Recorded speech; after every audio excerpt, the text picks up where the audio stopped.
பிரியனும் ஃப்ரெண்டுக்காரனும் reports எல்லாம் வாங்கிக்கிட்டு இருக்கும்போது ஜெய்சு அங்க வந்து அக்கா சாப்பிட்டாங்களான்னு கேட்க இன்னும் இல்லைன்னு சொன்னதும் அப்ப வாங்க போலாம்னு பிரியனை கூப்பிட்டு போறா. உள்ள வந்ததுமே அக்காவோட உடம்பு எப்படி இருக்குன்னு கேட்டு விசாரிச்சுட்டு அம்மா உங்களுக்காக பிரசவ குழம்பு செஞ்சு கொடுத்தாங்கன்னு சாப்பாடை தட்டுல வச்சு கொடுக்க அவங்களும் அதை சாப்பிட்டு பார்த்து அழுதுகிட்டே சூப்பரா இருக்குன்னு சொன்னதும் என்னாச்சுக்கா காரமா இருக்கான்னு கேட்டா இல்ல எனக்கு எங்க அம்மாவோட ஞாபகம் வந்துருச்சு, அவங்க இருந்திருந்தா இந்த மாதிரிலாம் சமைச்சு கொடுத்துருப்பாங்கன்னு சொல்றாங்க. அப்புறம் சாப்பாடு கொண்டு வந்ததுக்காக தேங்க்ஸ் சொல்ல எவ்வளவு தேங்க்ஸ் தான் சொல்லுவீங்க, கொஞ்சம் மிச்சம் வைங்கன்னு சொல்லிட்டு போறா. இங்க சித்தும் ஹரிணியும் கார்ல போய்கிட்டு இருக்கும்போது நம்ம பையன் ரொம்ப சந்தோஷமா வர இப்ப எதுக்கு மூஞ்சில இவ்வளவு சந்தோஷம் தெரியுது, அதெல்லாம் உனக்கு சொன்னா புரியாதுன்னு நான் உன்னை கேட்பேன், நீ அதை கொடுத்தா நான் இன்னும் சந்தோஷமாயிருவேன். ஏன் அப்படி என்ன கேட்க போற, என் வீட்டுக்கு மட்டும் போயிட்டு வரலாமா? இல்ல இல்ல இப்பதான் ஆரம்பிச்சிருக்கோம், அதுக்குள்ள வீட்டுல தெரிஞ்சா நல்லா இருக்காது, அதான் எங்க அம்மாவுக்கு எல்லாமே தெரியுமேன்னு சொன்னதும் அப்ப அப்பாவுக்கு தெரியுமான்னு கேட்டா இல்ல இல்ல அப்பாவுக்கெல்லாம் தெரியாதுன்னு சொல்லிட்டு அம்மாவுக்கு கால் பண்ணி அப்பா இருக்காரான்னு கேட்க அம்மா இல்லைன்னு சொன்னதும் உனக்கு ஒரு சர்ப்ரைஸ் இருக்குன்னு கத்துறான்.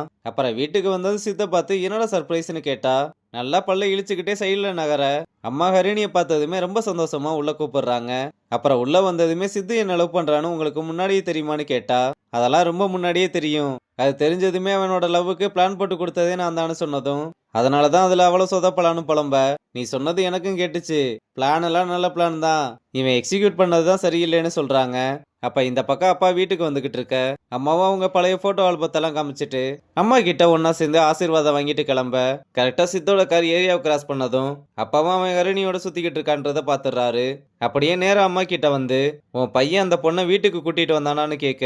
அதுக்கு அம்மா இல்லைன்னு சொன்னதும் அம்மாவும் ஒரு ரவுண்ட் அடிச்சுட்டு வந்து எப்படி நீ சொல்ல மாட்டே, இதை நானே கண்டுபிடிக்கிறேன்னு மொபைல் எடுத்து சித்துக்கு கால் பண்ண சொல்ல போனை வாங்கி அம்மாவும் கால் பண்ண அப்பா ஸ்பீக்கர்ல போட்டு பேச சொல்றாரு. சித்தும் கால் அட்டன் பண்ணதுமே அப்பா சித்து நம்ம வீட்டு வழியா தான் போனேயாப்பா, இப்ப எங்கப்பா இருக்கப்பா கேட்டதும் அவனும் அப்பா கூட இருக்காருன்றத புரிஞ்சுக்கிட்டு ஆமாமா நம்ம வீட்டு வழியா தான் போனேன், ஏமா என்னாச்சுமா, இல்ல உன் பக்கத்துல யாருப்பா இருக்கா, என்னம்மா டிபார்ட்மெண்ட்ல என்ன நடக்குதுன்னு அப்பா மட்டும் நம்ம கிட்ட சொல்றாரா என்ன, அதே மாதிரி ஆபீஸ்ல நடக்கிறத நான் எப்படி சொல்ல முடியும், நான் என் கொலீக்ஸோட போவேன், அதெல்லாம் எதுக்கு நான் சொல்லணும்னு காலை கட் பண்றான். ஹரிணி இதை பார்த்துட்டு என்னடா நடக்குதுன்னு கேட்டா அதெல்லாம் உனக்கே போக போக பழகிரும்னு சொல்றான். இங்க அம்மாவும் என் பிள்ளைய பாத்தீங்களா எவ்வளவு உண்மையா இருக்கான்னு பெருசா இன்வெஸ்டிகேஷன் பண்ண வந்துட்டாரு, அதெல்லாம் சரி வார்த்தைக்கு வார்த்தை அப்பா அப்பாப்பான்னு சொல்லிக்கிட்டே இருந்தே அது என்ன கோட் வேடா, என்னங்க நீங்க, நான் எப்பவுமே அவனை அப்படிதானே கூப்பிடுவேன்னு நைஸா அங்க இருந்து எஸ்கேப் ஆகுறாங்க. இங்க அப்பாவும் மது கிட்ட பேசி பார்த்தேன்னு கிரிஜா கிட்ட கேட்க நானும் எவ்வளவோ ட்ரை பண்ணிட்டேன், பிடி கொடுக்கவே மாட்றா, சரி விடு அவகிட்ட நானே பேசுறேன்னு சொல்லிட்டு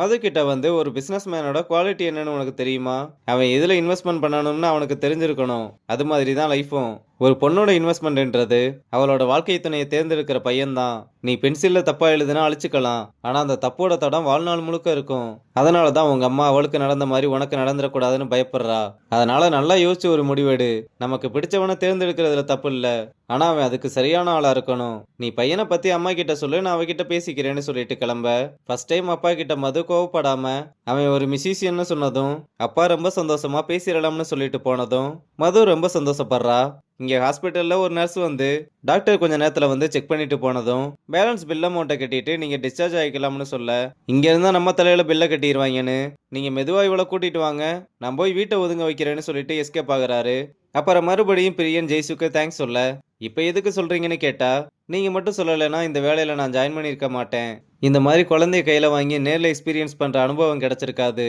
அதுக்கு தான் இந்த தேங்க்ஸ்னு சொல்றான். இதை கேட்டதும் ஜெய்சுவும் ஸ்மைல் பண்ண சட்டுப்பட்டு 2 பேருக்கு லவ் ஸ்டார்ட் பண்ணா நல்லா இருக்கும். அப்புறம் ஜெய்சு ஜெயிலுக்கு வந்து போலீஸை மீட் பண்ணி மோகன்ற கைதியோட டீட்டெயில்ஸ் வேணும்னு கேட்க அவரும் செக் பண்ணி பார்த்துட்டு ஆல்ரெடி இந்த நேம்ல நிறைய பேர் இருக்காங்க,